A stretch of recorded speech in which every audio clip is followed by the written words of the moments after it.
Buenas tardes.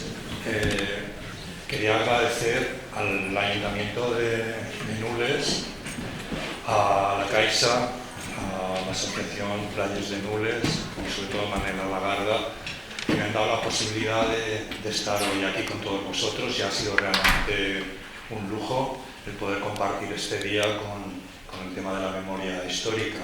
Soy Ángel Latorre, soy de Almedíjar, aquí al lado, y trabajo en la Universidad de Valencia. De niño jugaba en las trincheras y actualmente lo que estoy haciendo es intentar darle visibilidad y poner en valor el centro 4 de la línea X y Z que estaba en el kilómetro 7 de la carretera de Almedíjar a Aín. Entonces es el segundo año que estamos investigando. Tengo que agradecer que el Ayuntamiento de Almedíjar me da carta blanca y la colaboración que tengo con un equipo de arquitectura de Segorbe, el equipo Anima, que son los que se encargan de las tareas de rehabilitación. Entonces, en el poco tiempo que tengo, os voy a contar lo que hemos hecho en estos 2 años en el centro número 4 de la línea X y Z en Almedíjar. En Valencia, la gran desconocida. La gente no sabe qué es la línea X y Z. He tenido el orgullo de poder explicar, de poder hacer charlas con universitarios valencianos. La última charla que di hace unos meses estuvieron alumnos universitarios franceses de Nantes que estaban haciendo un intercambio y pude internacionalizar la línea X y Z. Me preguntaron si era como una línea Maginot. Estoy enormemente contento de poder difundir y poner en cierta medida, darle visibilidad a este tema, ¿no? Para ello nos tenemos que remontar a 1938, que es cuando se produce la batalla de Levante. Ya los conferenciantes que me han precedido en el uso de la palabra han explicado acerca de este tema.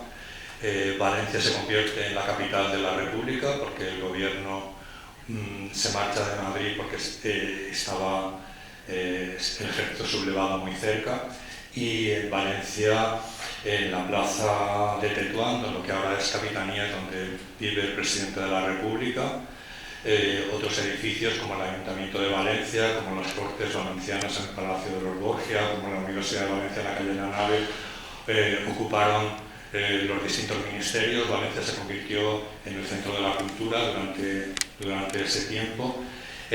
También vinieron digamos, los intelectuales. Antonio Machado estuvo viviendo en Rocafort, y de eso la mayoría de la gente lo sabe. Lo que no sabe la gente, y a mí me gusta comentarlo aunque sea brevemente, es el esfuerzo que hizo el gobierno republicano por salvar el patrimonio del Museo del Prado. Hay una conversación entre Negrín y Azaña que es muy interesante. Resulta que en el Paseo del Prado, enfrente del museo, estaba el Hotel Savoy, donde se alojaban militares rusos, y fue bombardeado varias veces. Entonces se sospechó que los cuadros del Museo del Prado podían desaparecer. Negrín no era partidario de evacuarlos porque eso significaba un riesgo, porque había que llevarlos por carretera en una etapa de guerra como la que se estaba viviendo. Entonces Azaña lo cogió y le dijo: repúblicas y monarquías en España habrán muchas, pero si perdemos estos cuadros, perdemos nuestra historia, perdemos nuestro patrimonio. Y se los trajeron a Valencia, es decir, hicieron 22 viajes. Los cuadros estuvieron en las Torres de Serranos, y los que no cabían, como el cuadro de las Meninas, por sus medidas, estuvieron en el Colegio del Patriarca, en la calle La Nave. Hubieron cantos de sirena del Louvre y sobre todo del British Museum por conseguir que nuestro patrimonio se fuera a esos museos. El Times publicó un artículo diciendo que España, el gobierno republicano, no estaba protegiendo la cultura, y el gobierno republicano invitó al director del British Museum para que viniera a Valencia, y ahí lo tenemos haciéndose una foto con el cuadro de las Meninas. En todo el trasvase que realizaron del patrimonio cultural del Prado hasta Valencia no hubo ninguna incidencia. Pero cuando la cosa empeoró y se tuvieron que marchar hacia Barcelona, entonces sí que al llegar a Benicarló hubo un bombardeo y uno de los cuadros de Goya sufrió desperfectos que tuvieron que reparar. Y al llegar a Amposta resultó que el cuadro de las meninas no cabía por el puente. Entonces el militar que llevaba el convoy dijo: lo vamos a desmontar, y así la tela la arrollamos y nos la llevamos. El encargado de patrimonio se puso delante del camión y dijo: delante de mi cadáver, e impidió que el cuadro fuese desmontado. El desmontar un cuadro suponía el poderlo perder, porque en un estado de guerra pues una tela arrollada podía caer en cualquier mano. Yo quería empezar mi charla de esta tarde poniendo en valor este esfuerzo que hizo el Ejército Republicano por mantener nuestro patrimonio, y que cuando vayáis al Museo del Prado y veáis los cuadros, que sepáis que se hizo todo lo que se pudo. Estuvieron en Barcelona, en Pedralbes, estuvieron en el castillo de Peralada, y al final fueron a parar a Ginebra, a la Asociación de Estados, no estaba todavía la ONU, la Asociación de Estados Europeos, ¿no? Después volvieron otra vez de nuevo a Madrid, y hoy los podemos disfrutar cada vez que vamos a hacer una visita al Museo del Prado. Bien, nosotros debemos intentar también mantener nuestro patrimonio, porque es nuestra historia, nuestra cultura, y es lo que en definitiva estamos haciendo con la línea X y Z. Es un patrimonio bélico, no somos belicistas, pero como ya se ha dicho aquí también esta mañana, lo que intentamos es difundir lo que ocurrió para que no se repita, para que ni nuestros hijos ni nuestros nietos se vean en una circunstancia como las que se vieron nuestros padres, nuestros abuelos. El hecho importante es que el 15 de abril el ejército sublevado llega a Vinaroz, y con eso el territorio de la República queda fraccionado en dos partes: Cataluña por un lado y el resto del territorio, aquí viene en azul, por el otro. El objetivo es Valencia, en la meta entrar en Valencia el 25 de julio. Por lo tanto bajan por la Plana, entran en Castellón, entran en Burriana y llegan hasta Nules. Bajan, como ya se ha hablado también esta mañana, por la carretera 234 y por el ferrocarril a Zaragoza, y llegan hasta Viver, pero ahí se encuentran con la línea X y Z. Es decir, el hecho de llegar el ejército sublevado hasta Vinaroz supuso un revulsivo en el Estado Mayor, y tomó dos medidas. En primer lugar, reestructurar el ejército, y en segundo lugar, establecer una línea defensiva que pudiera proteger a la ciudad de Valencia. ¿Por qué interesaba Valencia? Porque era un puerto, junto con el de Cartagena, donde llegaban los aviones y los pertrechos que llegaban desde Rusia. Este es Manuel Matallana.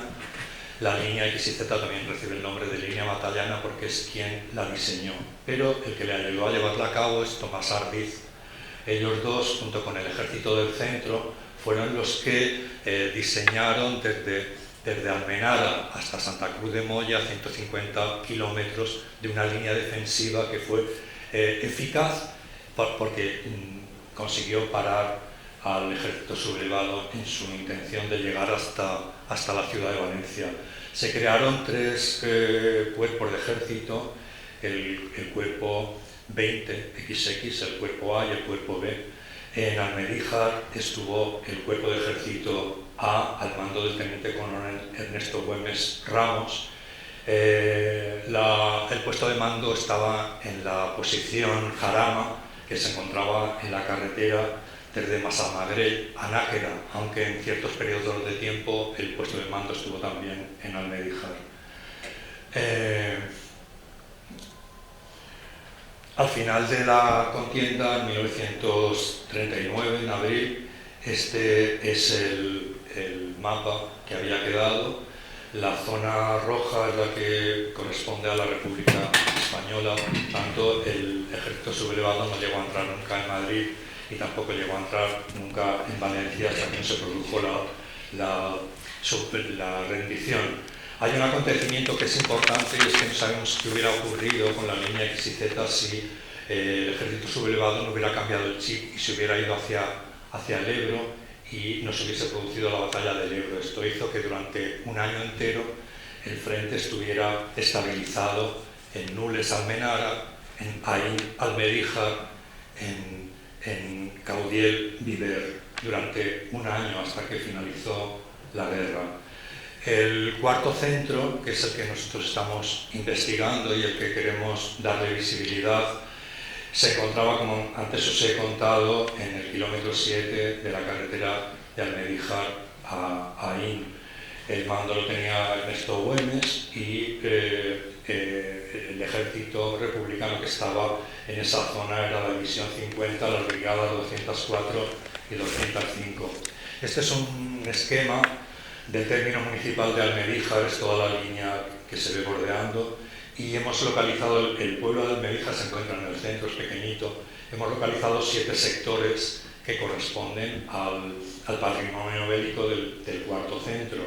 El primer sector, los voy a explicar muy brevemente porque tengo poco tiempo. El primer sector, como también se ha dicho esta mañana, es la pista de Soneja. Son pistas, en este caso, era la pista para poder llegar. Era la pista para poder llegar hasta aquí. Para poder llegar hasta Almedíjar rápidamente os había que evacuar por un problema de ataque del ejército sublevado que estaba en Aín, al otro lado de la sierra. Pues entonces se construyó de la carretera que va desde Nules hasta Soneja una carretera junto al río Palancia que le hemos llamado siempre pista de Soneja y que actualmente es la CV218, une la carretera de Nules a Soneja con la carretera de Segorbe, Castelllobo, Almedíjar, Aín. Es la gran desconocida porque toda la gente que viene de Valencia hacia Almedíjar o que viene desde Castellón hasta Almedíjar pasa por esa carretera, pero no sabe que esa carretera que actualmente la Diputación de Castellón asfaltó es la CV218, la construyó el ejército republicano como vía de acceso al frente. Hay una leyenda urbana en Almedíjar que dice que se construyó en una noche. Es una leyenda, es decir, los almedijanos no sabían que estaba y de pronto se la encontraron, como ocurre en otros sitios, en el Puente del Diablo en Tarragona, en otros sitios, dicen, se ha construido en una noche, pero lo cierto es que siguió la rambla de Almedíjar, desde Almedíjar hasta Soneja, y apenas tiene pendiente. Es una carretera, los ciclistas le llaman el bufador. Vienen desde Nules, desde Valduxó hasta Almedíjar pasando por esa carretera. Pues bien, esa carretera forma parte de la X y Z, es el sector de accesos. El segundo sector es el de refugios. He investigado y en los 2 meses que duró la batalla de Levante, los meses de junio y julio de 1938, el Alto Palancia fue bombardeado 78 veces, es decir, más de un bombardeo por día. Entonces la gente se escondía evidentemente en los refugios. Nosotros tenemos, aparte de los refugios que hay dentro de la población, que están en propiedad privada, tenemos 3 refugios. Este que veis aquí es el refugio del acceso a Mosquera. Hay otros 2, el refugio del Castillet y el refugio del Cañar. Ese sería el sector 2, el de los refugios, como protección de la población. Mis nietos entraban conmigo a jugar y les encanta. Sin embargo, nosotros nos asomamos al refugio y ahora nos llama la atención, pero era salvar la vida. Entonces la gente se metía como forma de defensa. Luego he sectorizado zonas de trincheras, zonas de bolocaos, nidos de ametralladoras. Este es el sector 3. Al mismo tiempo lo he difundido como una ruta de senderismo de alta dificultad. Es el camino, sí, es el camino que une Almedíjar con Algimia de Almonacid. Es una senda de caballería antiquísima que tiene tramos empedrados y que vale la pena caminar por ella. Otro sector es el sector 4, yo le he llamado una ruta de poca dificultad porque se puede llegar hasta el entradero de Mosquera. Es una zona de trincheras muy peculiar porque forman una especie de U a varios niveles, porque permite la visión sobre el barranco de la Falaguera por un lado y el barranco de Almanzor por el otro. La zona que hemos estado rehabilitando este mismo año es esta, es el sector 5, ahí os dais cuenta, la tierra ahí no es de rodeno, sino que son dolomitas del Trifásico, entonces es una roca dura y todas las piedras que sacaron las han puesto como parapeto y entonces se puede transitar por dentro de la trinchera más de 2 kilómetros, las vistas son espectaculares. Otro sector es el sector del Pinet, entre Almedíjar y Aín. Aquí había un hospital de sangre y también zonas defensivas con bloqueados, trincheras, etc. Y por último, este sector que lo desconocíamos se puso en visibilidad por el incendio que hace 2 años hubo en Azuévar. El término de Azuévar, el término de Soneja, el término de Almedíjar es el último de los sectores que hemos localizado, el sector 7. Lo que hemos hecho para conservar y rehabilitar es hacer una especie de plan director y vamos por fases. Me están ayudando un equipo de arquitectos de Soneja, el equipo Ánima, y lo que hemos hecho es, en primer lugar, darle visibilidad a través de señalizaciones. Hemos puesto un atril en la Plaza del Rosario, en el centro de la población. Luego hemos puesto diversos hitos en lugares estratégicos, como cada uno de los refugios y el acceso a los distintos sectores. Y ahora estamos elaborando audioguías. Vamos a seguir trabajando en esta línea. Estas imágenes que os voy a poner ya para finalizar es la rehabilitación que hemos hecho en el sector 5, que es una trinchera muy espectacular porque tiene el parapeto de piedra seca durante todo el trayecto. Lo hemos estado rehabilitando, conservando todo lo que hemos podido. Aquí se ve en la imagen que tenéis en vuestra izquierda cómo estaba antes de la rehabilitación, y en la imagen de la derecha cómo ha quedado. Aquí lo mismo, igual. Este es el nido de ametralladoras que también hemos rehabilitado. Aquí se ve perfectamente, en la parte de la izquierda es como estaba, en la parte de la derecha es como nos ha quedado. Y al mismo tiempo he diseñado 3 rutas de senderismo, me lo han publicado en una revista,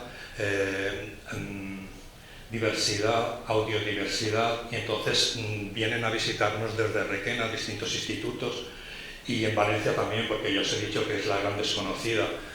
Estos son objetos de la época.